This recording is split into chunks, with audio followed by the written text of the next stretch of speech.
Hello, everyone. This is Ed Breniger, and welcome to the Eddy Network podcast. My guest today is Robert Poynton. He is an author and has just published a book on conversation, which is what we're going to have here for the next few minutes, maybe an hour. Welcome, Rob. I'm glad you're here, and I'm excited about your book. Oh, well, thank you, Ed. It's great to be here. And before, let's put talking about the book down later. I just like to know what's on your mind today as people have begun to talk to you about conversation, as they begin to kind of absorb maybe some new ideas about, and maybe you give us your definition of what a conversation is. Yeah, well, my definition of a conversation is when something appears that wasn't there before or wasn't in either of the participants or any of the participants if it's more than two people. And so I think conversation for me is kind of generative and collaborative. It's about something happening between us. And obviously people talk in lots of ways, and I'm kind of holding up the gold standard. I wouldn't want to say we don't have other kinds of conversation, but I think that's what we kind of aspire to, what I aspire to anyway.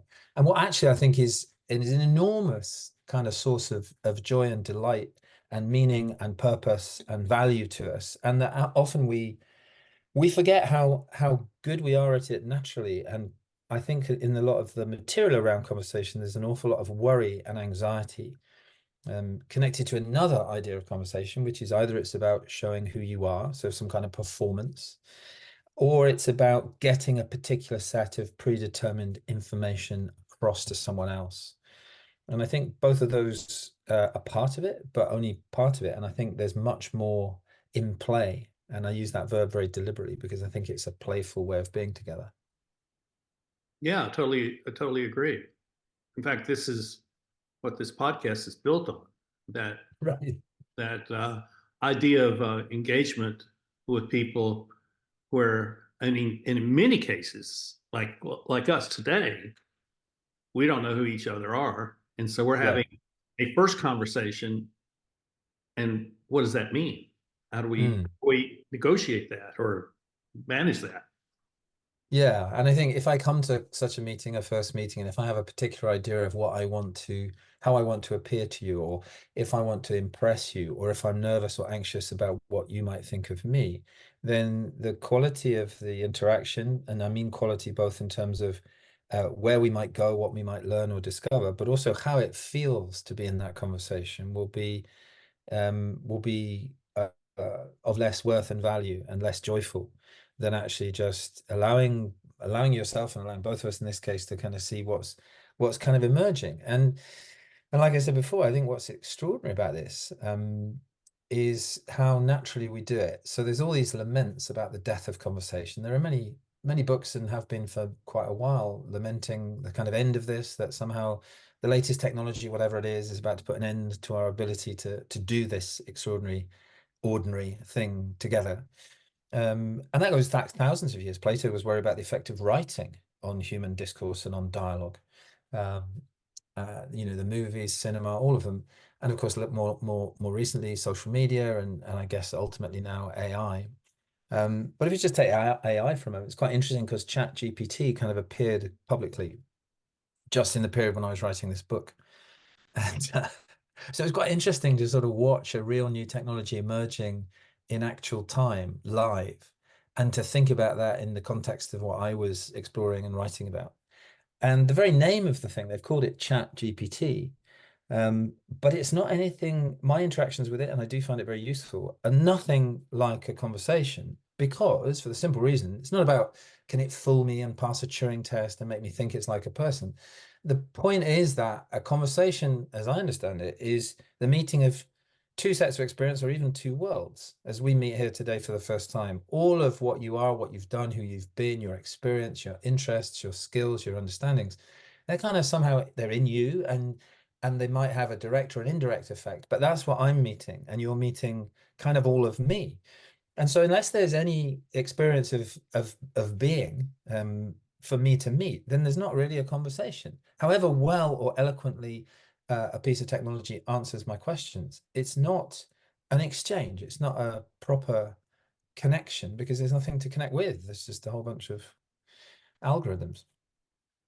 How let's go back in time, however far back we need to go, to when this notion began to intrude into your awareness.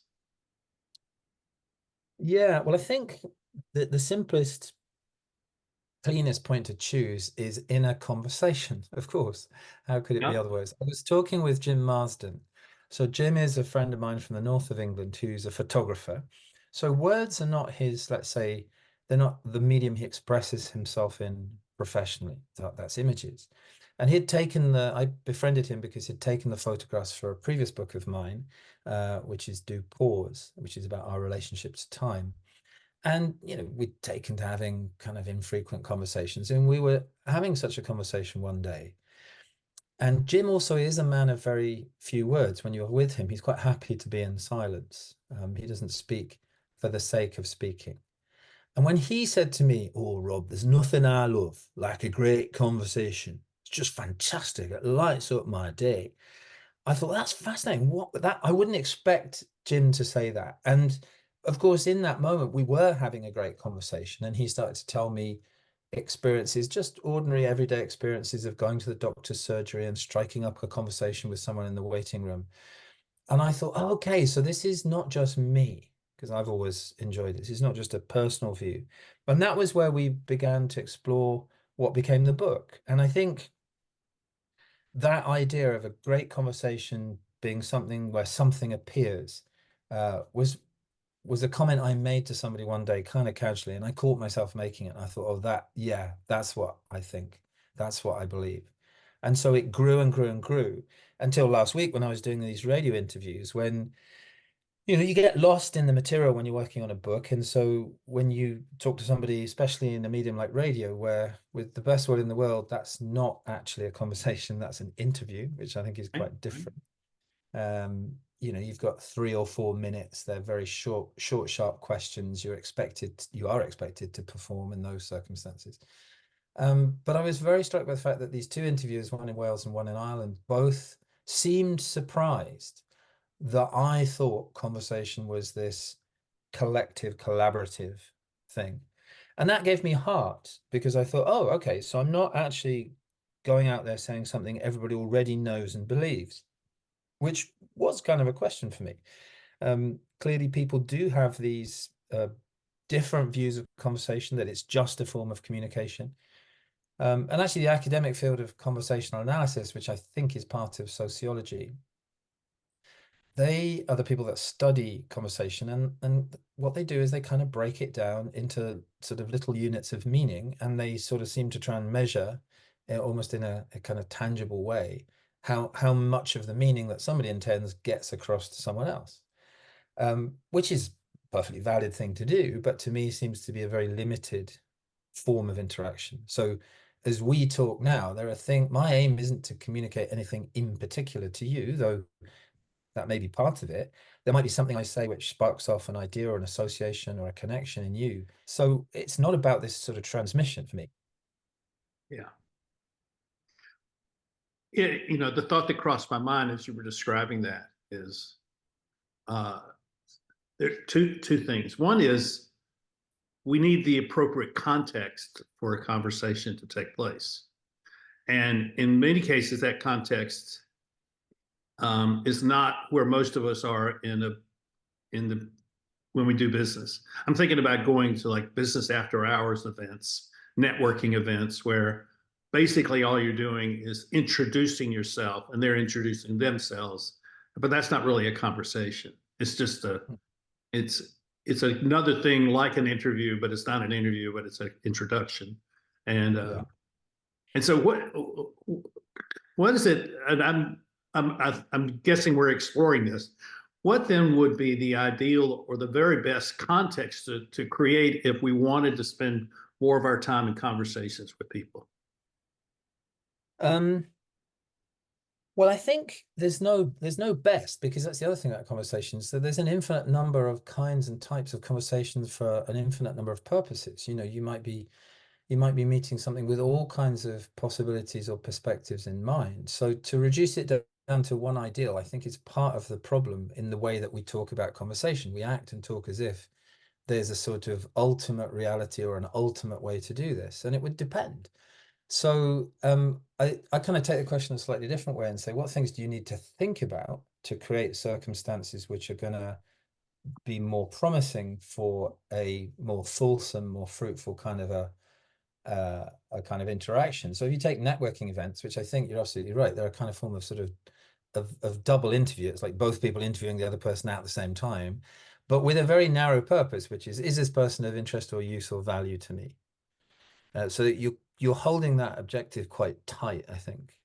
And so that's not very promising, because it takes time sometimes for these things to unfold. If you're narrowly focused on something, it might be that all the good stuff is in the tangents or the margins or the liminal spaces, and you're not allowing yourselves to explore those because you're focused on, but what does this person know, and how can I get, how can I fit them into my world? So I think that the kinds of things you need to think about is I go back a stage and say absolutely really important to think about how do you create the context you want, but the context you want will be different according to your moment and your intention. But what you need to think about is, where are you? So is this a conversation you need to have walking along the street? Is it better had in the kitchen, or in a meeting room, or in the car? And things, in the car versus across the table, so face to face or shoulder to shoulder, that makes a difference. Normally people talk about that in the context of gender. So it is broadly assumed that women prefer face to face, across a table, eye contact, direct, and men prefer shoulder to shoulder, in the car, watching the game, talking about something, kind of off to, and they're different. So that might come into it if you're thinking about who you're talking to, what their gender is. So you need to, but one way or another, you can think about the where of it. You can think about the who of it. Who needs to be in this conversation? We've got an issue in my family, or we've got an issue in our team at work. Does everybody need to be there? Is that really important to this conversation? Or actually, is this a heart to heart that I need to have with one individual, or that they need to have with me? So who needs to be there? And then the third thing to think about is how you structure and organize it in time. So how much time do you allow? Is the time organized formally? Is it organized in sections, or is it structured, or is it loose and free? And none of them are intrinsically good or bad. It all depends what you're about. So I would argue, going back to the networking, and the last thing is how you show up. The last piece of this is how you show up. So, are you showing up as Robert Poynton, Associate Fellow at the Side Business School at the University of Oxford? Or are you showing up as Rob, lifelong improv in action clown? And I can introduce myself even without words, actually, the way I speak, the way I move, the way I dress, these will all say something about me. So the things that I would encourage people to think about is, who's there? Where is there?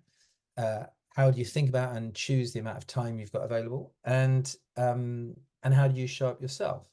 So, for example, a few months back, I rocked up at my friend Nick's house in the evening, quite late in the evening, and I was staying there overnight. And he said to me, tea or whiskey, kitchen or fire pit?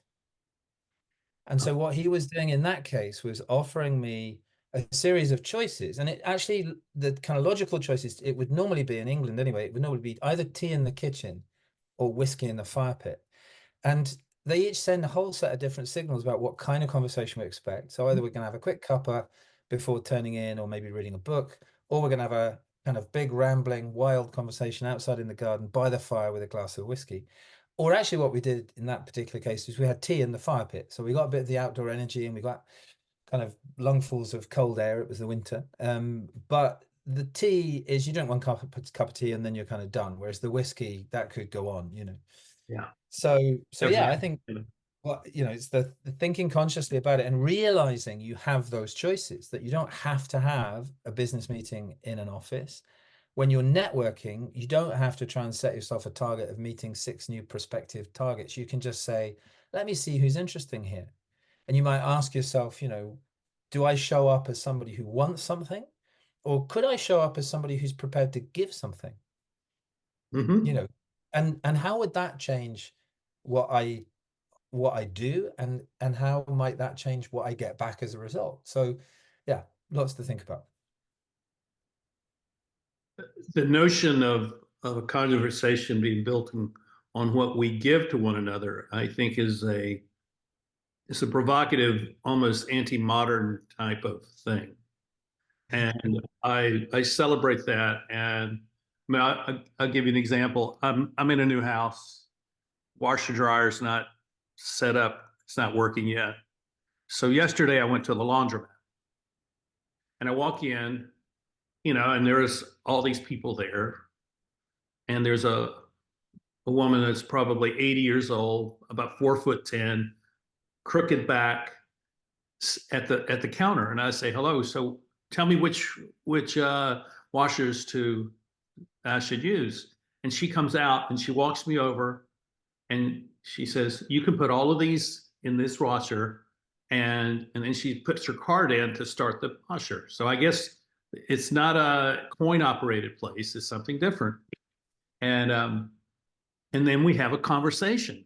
And she tells me about having grown up on Long Island and how she and her husband came down here 60 years ago. And it was really fascinating. It was a lovely conversation.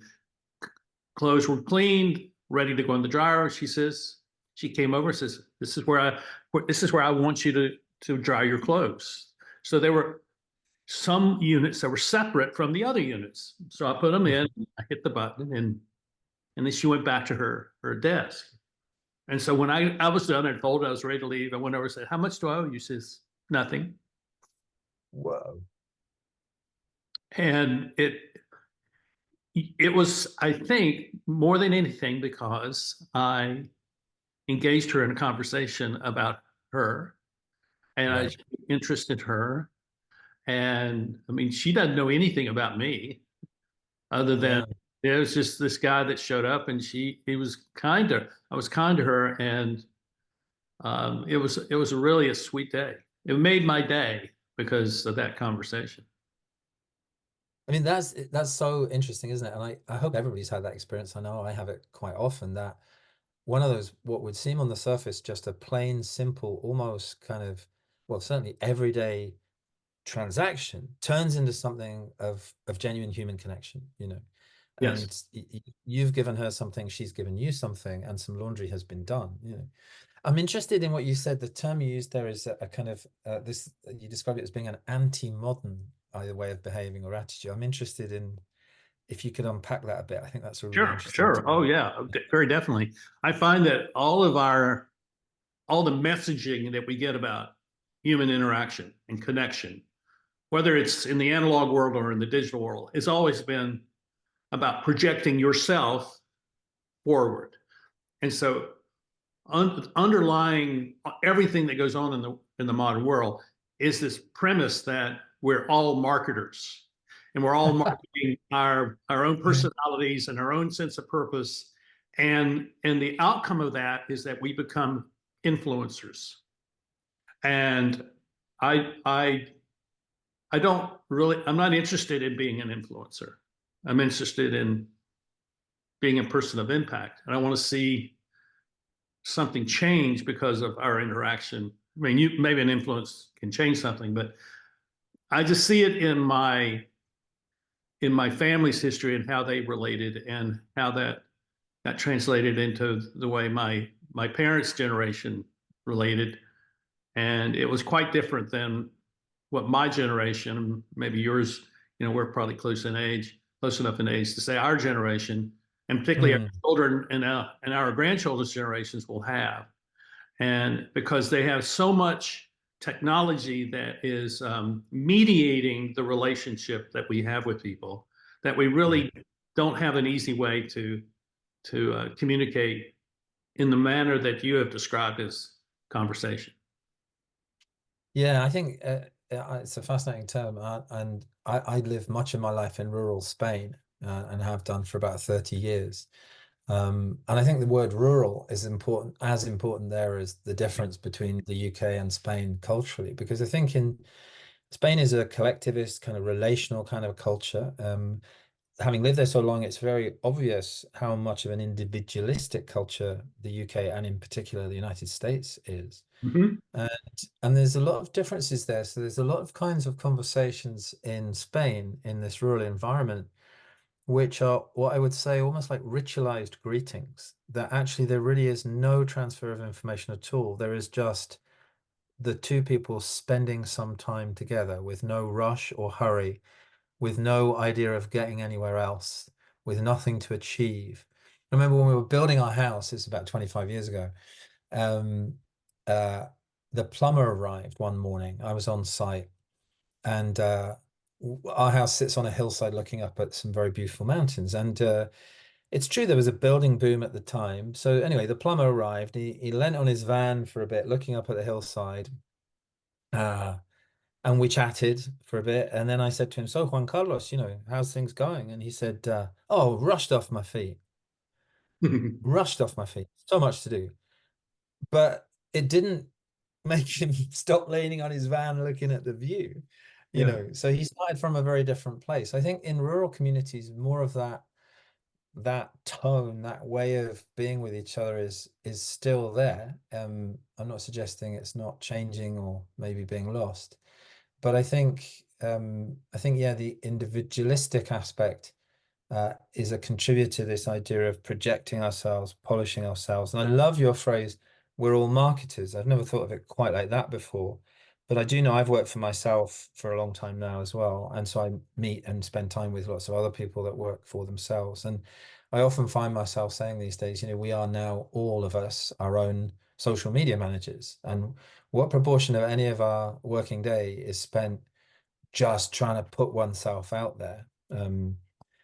I mean, these Yeah. days I try not to because I find it very soul destroying. And I prefer to think that a conversation like this, which is of intrinsic interest, so here's someone like yourself who's expressed interest in what I'm actually doing, who is prepared to give up the time and devote, an hour to exploring, that seems to be, even if nobody ever listens to this, that seems to me to be of intrinsic worth.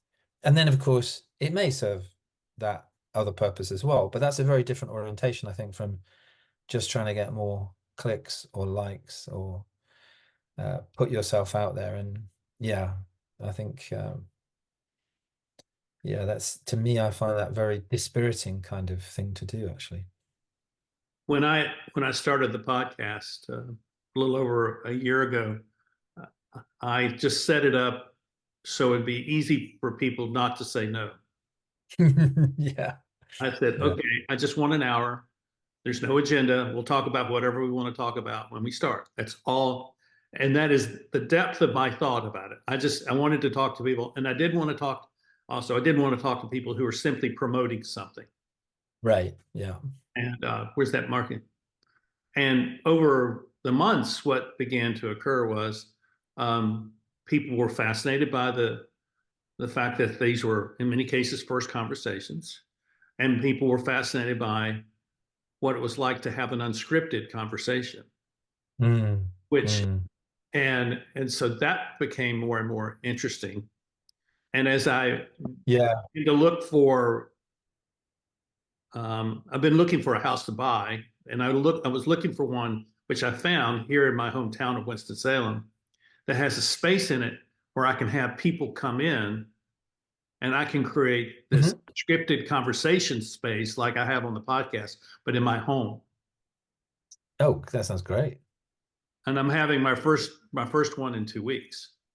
It'll Well, be high school friends, about 25 high school friends will come, and it's a they don't good know chance. what they're coming to other than they're coming to my house. And we normally we have met at a bar or a restaurant in the past, and it's Yeah. catching up. But this is going to be different because I'm going to Well, structure the unstructuredness of it.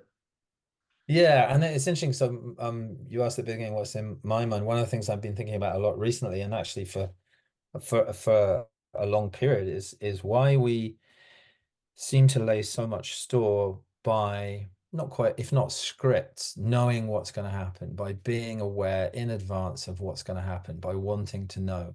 And the reason I find that puzzling is that whilst I get that, it's difficult for human beings to cope with uncertainty. We can be paralyzed by doubt and unpredictability and uncertainty. But at the same time, everything we kind of take joy and delight in. So a sense of agency, the feeling that what I do and who I am makes some kind of a difference somewhere to somebody, creativity, surprise, delight, all of these things depend upon not knowing what's going to happen.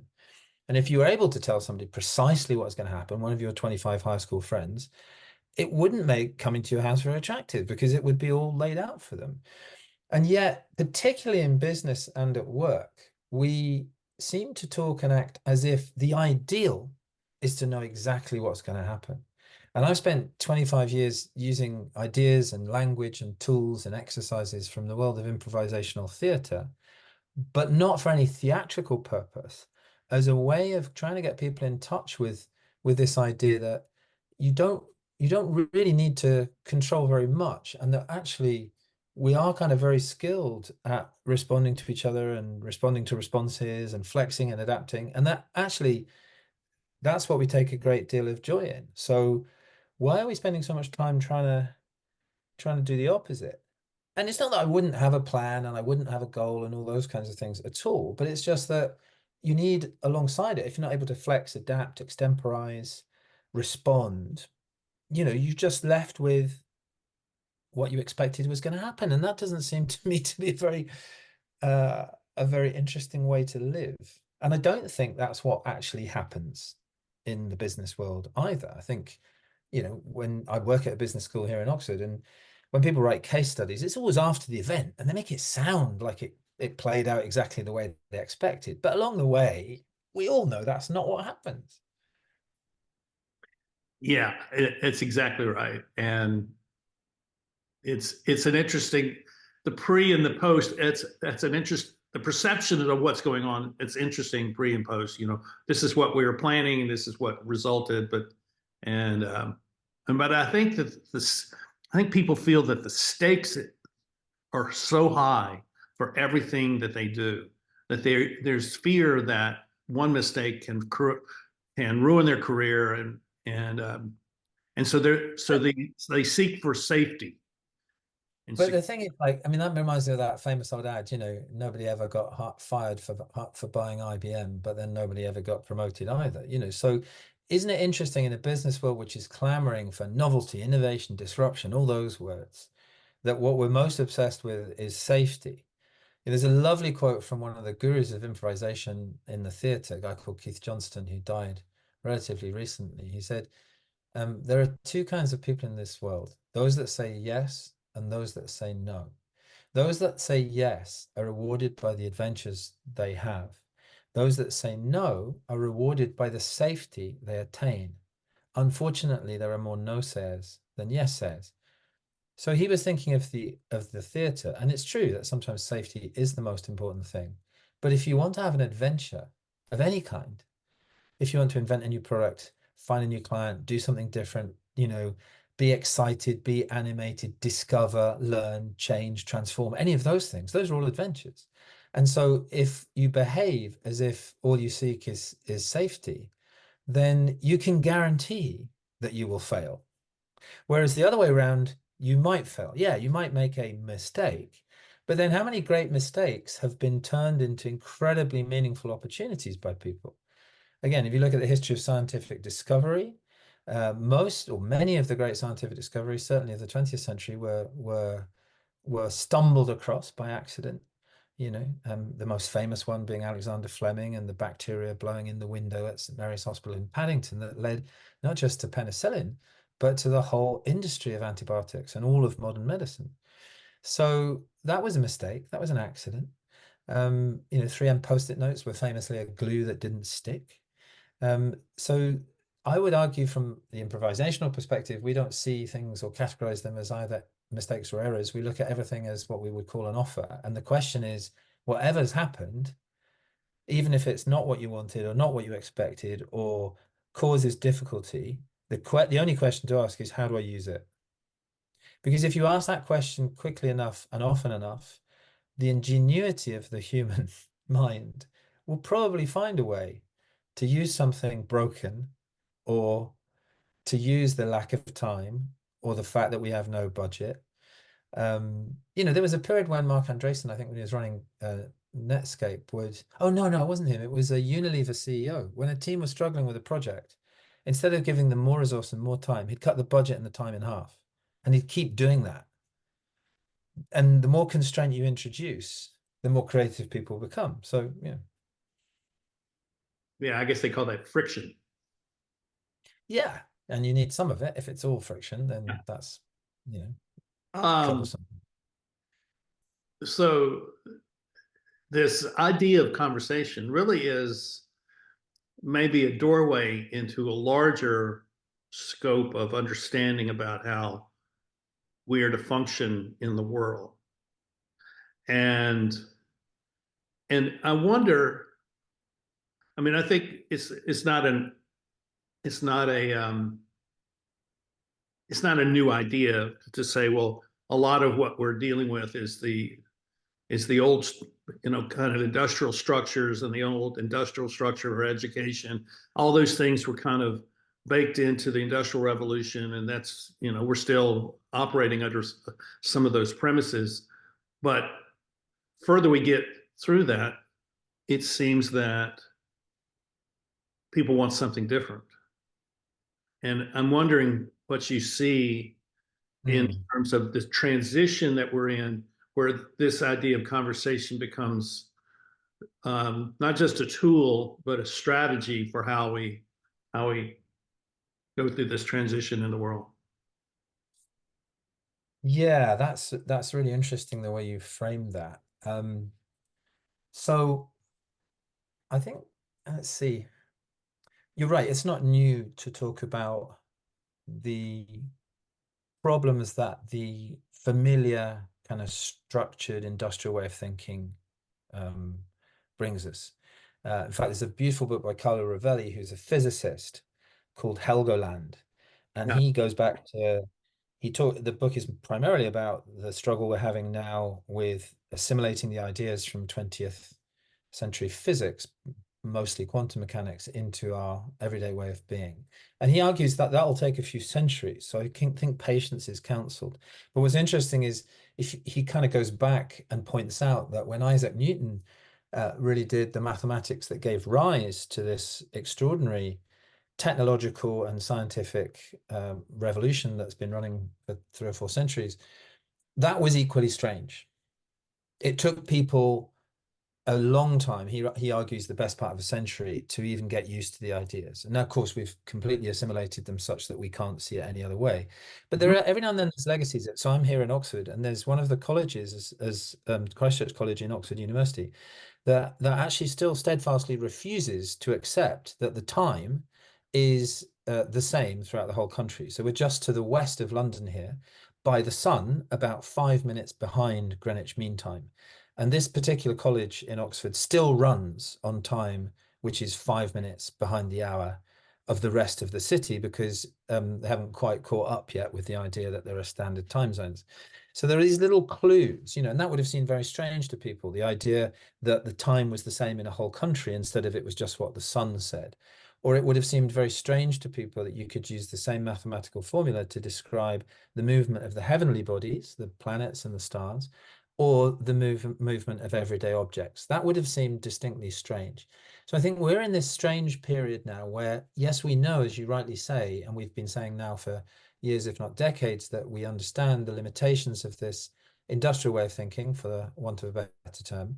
But that doesn't mean to say we can immediately sort of shrug it off and we don't know where to go to. And I think the way my mind went as I was listening to you talk is that this is really interesting, because our first instinct when we've got a sort of deeply embedded way of thinking is to try and change what we think needs changing. We will use the same way of thinking that brought about the problems we're trying to change. Right. And in the management literature, you see this. So whether it's Deming and total quality or quality circles, or just-in-time sourcing, whatever kind of management kind of body of thought you look at, whether it's Heifetz's adaptive leadership or whatever, there's a great temptation, often by the people who are fast followers rather than the people who initiate these theories themselves. It can quite quickly become new words for old things. Mm-hmm. And I think I was like that 25 or 30 years ago in the work I was doing with improvisation. And I think bringing this back to conversation, what I wonder, and I don't have a firm view on this, is whether actually right now I'm kind of more in the land of Theodore Roosevelt, that actually rather than, and what I mean by that is do what you can where you are with what you have, which is something he's quoted as saying, and whether he actually said it or not, I don't know. But and so for me then, I wonder whether at this point in time, my energy and attention is going to conversation because it is something I can do something about. In my immediate environment, I can convene conversations just as you're doing with your high school friends or this podcast. I can talk to people in a different way. I can practice and deepen my own understanding. And I don't know what that will do, but I know, as you rightly said earlier, that it kind of will have an impact. That I know I am changed through conversations with people, and other people are changed and affected through conversations with me. And those changes and shifts will flow out into the system in an unpredictable way. And in the future, we may be able to look back and say, oh, goodness me, we'll be able to trace chains of cause and effect. But I think, so I wonder, this is a great question, because I wonder whether actually we're kind of becoming a little bit more mature and realizing that we won't, if we just try and introduce a wholesale method to change this industrial thinking, that is itself an industrial way of thinking. And what we have to find is nooks and crannies where we can start to be more organic about things, cultivate little spaces from which seeds can spread, and living ideas, living relationships can grow. I totally agree with you, and my sense is that over the last 2 years, maybe three, it's not totally about COVID, but it's has some relationship there, that people's minds have changed and they want more human interaction. And if you mechanize human interaction, then you don't get human interaction. Right, exactly. But Yeah. if you create conversation, Yeah. and I don't think this is new. This isn't new. This is not new at all. But every generation, shall we say, needs a new voice to tell the story, which I think is you. I think you've written this book, and I think it's a book whose time has come. I mean, I think, um, ordinarily, the time we're scheduling this, you would show up in the schedule in June, but I'm going to advance this till next week because I think this is really important. I think what you've created, and I want to. So what I'm saying is, I think conversation is a real significant thing, and people are telling me that, and it's not people who know who you are, and so they need to know who you are because you've written this book, and and I'm obviously I'm advocating for it because I think it's not that this is the be end and all of, or this is the superfood of, or the super solution to everything. No, this is just a step in the direction that we need to go, out of which all the other things will come. Absolutely. And I think that I completely agree that this is that there's nothing new or original here. This is a really deep human capacity.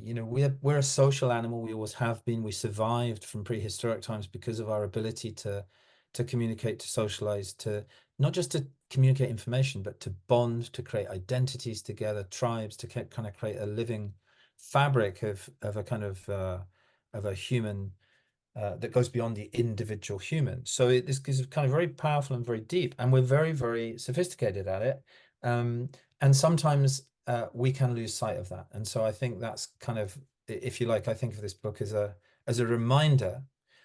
It gives me great confidence as well, because when people say, but as somebody did in an interview last week, don't you feel that technology is destroying our capacity to converse? And young people just look at their phones. And I'm like, well, old people look at their phones the whole time as well. It's not a young person problem. And often the people that complain about, well, not complain, but categorize the young generation as being unable to have conversations and therefore seeing it as a kind of a loss. Often those are people of our age who are coming either as a parent or sometimes a researcher from a university. And I think, well, I think the capacity to talk to each other in this way, where we create identity and learn about each other and discover together, is something that young people might not show to you if you're if you're coming from a position of, you know, power or authority. But my own children are all in their 20s, you know, enjoy and thrive on conversation with each other and with their friends and with me. And I just think we should be a little bit more, not optimistic. It's not a question of optimism or pessimism. We should be a bit more realistic, actually, about quite how deep and complex and rich a skill this is and how far back it goes. And yes, we should be worried about and concerned about and pay attention to the technological changes that are happening. Of course we should. You know, when Plato worried in ancient Greece about the effects of the invention of writing, he was primarily worried about two things. One, that it would destroy people's capacity to memorize. And Mhm. he was right. None Right. of us can recite the Iliad or the Odyssey by rote these days. So he wasn't wrong about that. The other thing he was worried about is that books would, or writing would, it's static. It doesn't talk back. It doesn't respond to you. It just keeps saying the same thing.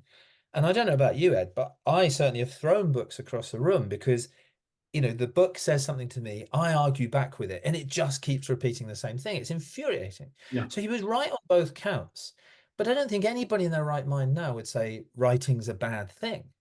You No. know, if only because it's enabled us to preserve not only Plato's work, but Shakespeare and sacred texts and scientific discoveries. And so I think that, you know, we should have more faith in our deep nature. We should explore and open up these doorways, as you said earlier, to kind of rediscovering that which brings us alive, brings us joy, which we're already very good at. Get less hung up about what's the right way to do it, or about precisely what we're trying to achieve, and just kind of trust ourselves a bit more to know how to be with each other. And part of that is being able to exchange through conversation. Tell us about the book itself so people watching and listening can have Yeah. an So understanding what you created. the book is part of a series of books which are called Do books, because they're all called Do something. So this is the third one I've written for this publisher. So previous titles have been Do Improvise and then Do Pause. So Do Conversation is the subtitle is There's No Such Thing as Small Talk, and the idea there is that that all talk has the potential to be more within it. You can get stuck in small talk, but you can also very easily go beyond it. And so the book is a mixture of kind of practical philosophy of the kind we've been exploring now, about saying, you know, conversation is this kind of what I call an everyday miracle. It allows us to do things that really shouldn't be possible. And to connect with each other in ways that are really important, and to do many, many things. So it's this kind of extraordinary good that we tend to beat ourselves up about. And if we could just sort of lighten up on that, we might kind of we can definitely get better at it. And then the book sets out a number of ways that you can, of practical, not tips and tricks, I call them mantras and maxims, questions you can repeatedly come back to that will help you explore how you can be more fruitful, not be necessarily better at conversation, but be better at being you in conversation. Mhm. And so those maxims and mantras are things like listen with your body and to your body. So the idea that conversation is not just an intellectual or cognitive skill, but that it is a physical skill, and that your body is giving you clues. Mhm. So listening, that means listening to your body. And that is a practice. It's not something that comes for free just because it's your body. You have to notice the sensations that are arising in you, and they'll tell you something about what you might do next in the conversation, whether to ask more or whether to speak up or whether to sit back. And to listen with your body, because actually you don't just listen with your ears. That when you're really listening, all of you kind of comes alive, and you can it's a physical sensation. And even online, you can both feel that in someone else and certainly feel it in yourself. So there's things like that. There's things like be playful is another one of my maxims. So your networking conversation, which in my experience anyway, those events can be terribly dull. I think you would probably be more successful, or somebody be more successful at achieving their immediate goals and have a better time and have more fun if they were allowing themselves to be more playful, to not be so serious, to not be so businesslike, to be irreverent, to be a bit silly, to be a bit flippant. And that levity, levity opens up a conversation. An example of what I mean, it's not about telling jokes or being funny. That's a different thing. But, again, I'm here in Oxford, and one of my colleagues here, once we were preparing for a leadership program that we were about to run, and I asked him about the schedule for the week, and he said, well, on Tuesday, we're going to get them into the medieval theme park. And so to describe Oxford as a medieval theme park, when you're a fellow of one of the colleges here, is a very irreverent attitude. And that was 15 years ago, and I still remember it. And it was of value because it got me thinking about the power of place. Mhm. So yeah, there's a whole chapter on improvisation and responsiveness. There's a chapter on what we spoke of earlier about how do you hold the context, how do you create the containers, the who, the where, the when, if you like, and the how you show up.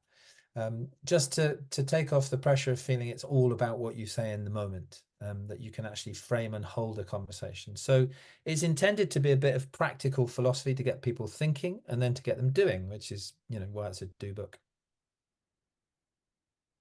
Should our conversations have a point or a direction or a purpose that is leading somewhere? There will be occasions where that matters. When we sit down as a family to have a family meeting, it might be because there's been a piece of conflict in the family that we need to examine and understand, why has one member of the family got upset with another and why did they respond? So that is a point. Within that particular example, I wouldn't say it's particularly helpful to have a predetermined idea of what any of us think the resolution is, because if we knew what the resolution was already, we wouldn't need to have the conversation. And often in that instance, it's the having of the conversation that causes the healing and the understanding to happen. There are some conversations which can be purely exploratory. As I think you do, I will often meet with people online and talk with them for an hour like this simply because it seems like there's something interesting could occur.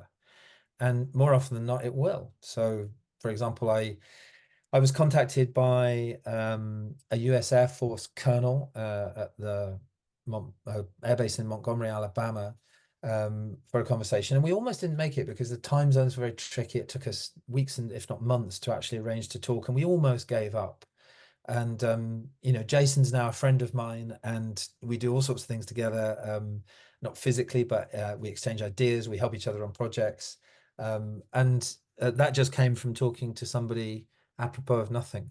So I think there is virtue in that, but not always. And then there are other kinds of conversation or exchange, you might say, where there is a very concrete goal. We need to tick things off or get them done. And sometimes that's entirely legitimate, but you shouldn't expect more of them. And you should know, ideally, you choose consciously to have that kind of a conversation for a particular purpose and to be as efficient as possible. So. Okay, this is my last question. This has been fantastic, and can't wait to get a hold of your book.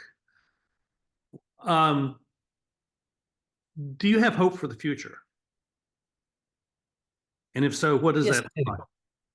What does that look like? Well, I think it seems fairly safe ground to say that one thing human beings aren't very good at is predicting the future, one way or the other. I don't think we've got much of a track record there. I think, I'm old enough to remember the fall of the Berlin Wall, and that was a total and utter surprise. I mean, in my case, I had a particular personal note because the guy reporting on it was somebody I knew from university, and there he was in Berlin watching it all happen. So I don't think we have a very good track record. So I think that means that both the sort of the positive views of don't worry, it'll all be fine and we'll use technology to solve every problem ever, the kind of the technophiles, the people that think that AI is going to create a life of ease and luxury for everybody. I think that's mistaken. I don't agree with that. But nor do I agree with the doom and gloom about, I mean, there's certainly some big risks in the world, climate change, nuclear war amongst them. But I think that we have an extraordinary capacity for ingenious invention. And most of that comes from these very organic processes of complex interaction, which kind of result in surprising things that we never anticipated. when Einstein invented what was well, he did the maths and the science to create what was originally called the maser, which was that was in, I think, between the wars, and it was described at the time. Then somebody did a kind of bit of a riff, and it turned into the laser. And somebody described it as a solution looking for a problem, and it sat around for 20 or 30 years until somebody invented the barcode and worked out that the laser could read it. And so nobody anticipated the whole of the kind of the world of barcodes and just-in-time sourcing and a globalized economy and container ships and all of that could have come from this thing which was just sitting around where everybody kind of went, nice work, Albert, but what's it for? And so I think there are infinite numbers of that possibility, and that gives me hope. I think we tend to dwell on the negatives. There's probably an evolutionary reason for that, and in some sense, it's probably a good thing that we do. But I think most of what will happen in the future, we cannot anticipate or plan one way or the other. So in that context, let's spend our time and our energy doing the things which bring us joy and delight right here, right now. And my hunch is those things will play out in a way that history will report back to us as having had a huge amount of impact. Fantastic. I believe that as well. And I'm excited for what you have created. And I know we have mutual friends who are excited about your book. And we were having a conversation yesterday about it. Fantastic. Well, thank you so much for your interest. Yeah, I think that we have an opportunity with something that's positive like this to redirect some of people's emotions from things which are pessimistic and dystopian towards things that are optimistic in the sense of I'm going to go do things which make a difference. And that's and out of and the things that we discover that we can go do oftentimes are the things that emerge in the conversations we have with people. And I think that's right. Yeah. I think we're extraordinarily creative, and I don't think creativity is by any means reserved for artists. In fact, in some ways, I think the artistic world is actually not very creative. And I think that, we also move a pace which has downsides, but we can change things quickly, and I think the Berlin Wall is an example. I'm sure you remember that, and nobody predicted it. I mean, imagine that the United States passed a law that said that each individual human being had an inalienable right to their data. It belongs to them. Your data belongs to you forever. Then that would change and transform the whole social media landscape, the whole of the digital world. But at the same time, the mere fact that I can imagine a single law or maybe constitutional amendment that would enact that, and if the US did it, everyone else would do it, shows that the problems, we can get our arms around these problems. And if we did that, all sorts of good would flow from it. And it feels really messy and impossible in the middle. But I mean, it seems to me the fossil fuel industry is in its death throes. Now, that doesn't mean to say that Shell and BP and Amoco and the rest of them are going to collapse the day after tomorrow. But will they be there in 50 years, 100 years, 200 years? I think it's unlikely, not in that form. It's just that, it feels difficult when you're living through it. So I think, we can create our way out of this. But not if we're paralyzed by doom and despair. Then we'll just kind of stick our heads in the sand and die. it is an interesting time, and I think that my sense is it is better to be on the outside and talking with people on the outside, because this is where the new ideas will emerge, and this is where the resilience, and this is where the recovery will happen. I use the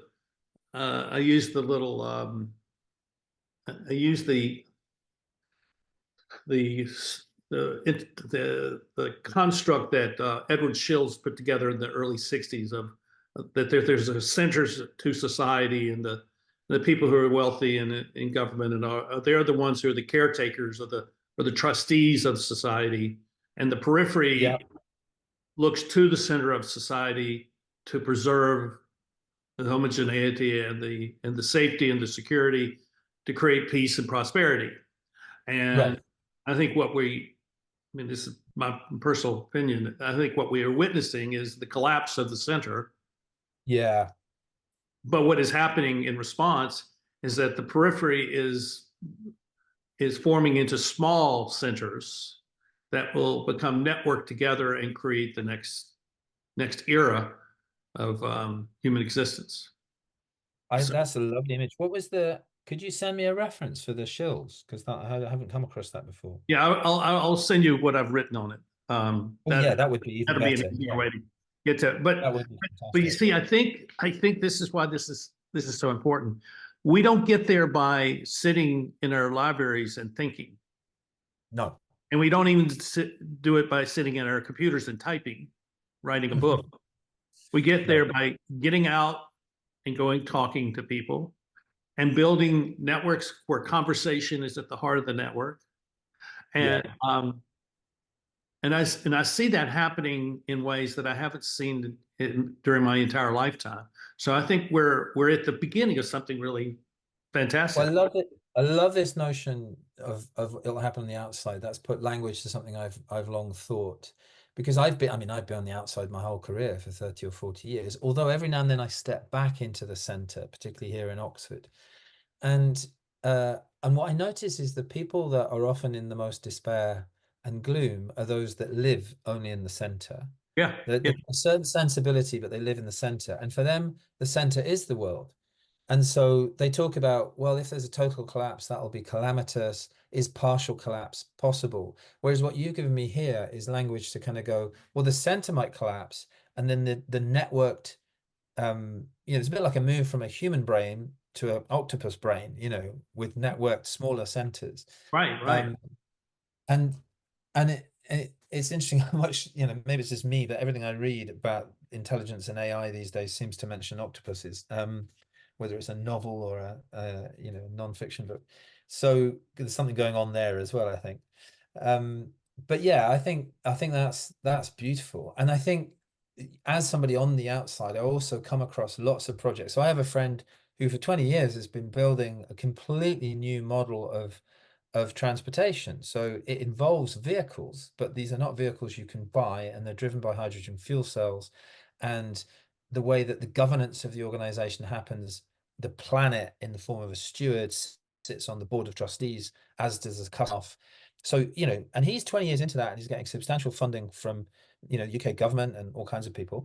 And then another friend who lives in Ireland shares a house with a guy who used to work for Shell, who I met in Dublin about 20 years ago. He rocked up in his Ferrari, wearing his Ferrari tracksuit to pronounce that, the game's up, we're all going to die, so you might as well enjoy it while you can. And now he runs a kind of ecological and alternative energy investment fund, amongst which there is a German university professor who've invented a technology that is a kind of mechanical artificial tree that can capture carbon, produce water, and generate electricity, which they're doing full-scale model trials of in Brazil. Now, that one may fail. My friend's hydrogen fuel cell company may fail as well. But these are just the ones I know about. And Yeah. you'll know dozens more. Well, the And whole there'll be thousands of these things out there. well, we're extending this conversation as I think everybody's appreciative of, because I think when we have these conversations, and this is my evidence that conversation has not died. It has been hidden in the structures of institutions, of businesses, and governments. I can't tell you the company, but I did a project with a large international company that had some tragedies happen within the company. And I was doing some webinar work with them, and I went to their headquarters to meet with the people that I was working with, and my friend was giving me a tour of the facility, and we go into, this is such a big building, they have, silos. So I'm going into the departmental executive suite, and there's this woman that stands up, and she's very formally dressed. She's a executive assistant to a senior vice president, and she's very hostile in her woodenness towards me. I was intruding into her space, and she didn't like that. I was introduced to her, and I asked her, well, how long have you worked here? And she says, I'm 48, and I began working here when I was 20. And I said, you must love this company for you to stay here as long as you have. And I said, I want you to know something. As a leadership guy over all these years, this is what I've discovered. I said, a company is not defined by its tragedies or its executive leadership. Those come and go, but you, the employees, are here, and you outlast them all. And what I have discovered is that there's a persistent residual culture of values that persist because it resides in the relationships of the people. And that's what is the real culture of a company, and why it will survive really bad leadership.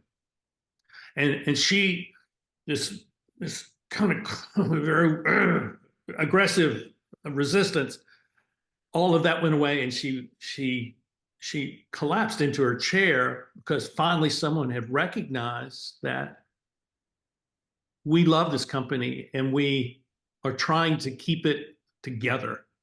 And it was a really one of those aha moments where I realized that all these things that you and I are talking about are present already. And what we're doing is we're shining a light on it, and we're encouraging it to expand. And there are places where it needs to have some more work. I mean, we need to do it in our families. We need to do it in our neighborhoods. But I think this is really a very important thing. And so I'm going to say thank you, Rob, for being here and what you've created. And I look forward to it being a bestseller. I hope it will be. For our benefit, not yours, but for our benefit, for the world's benefit. But also I want to say to the viewers and the listeners, it's really important that you think about the conversations that you have with people, and that you seek to have them where you are interested in them.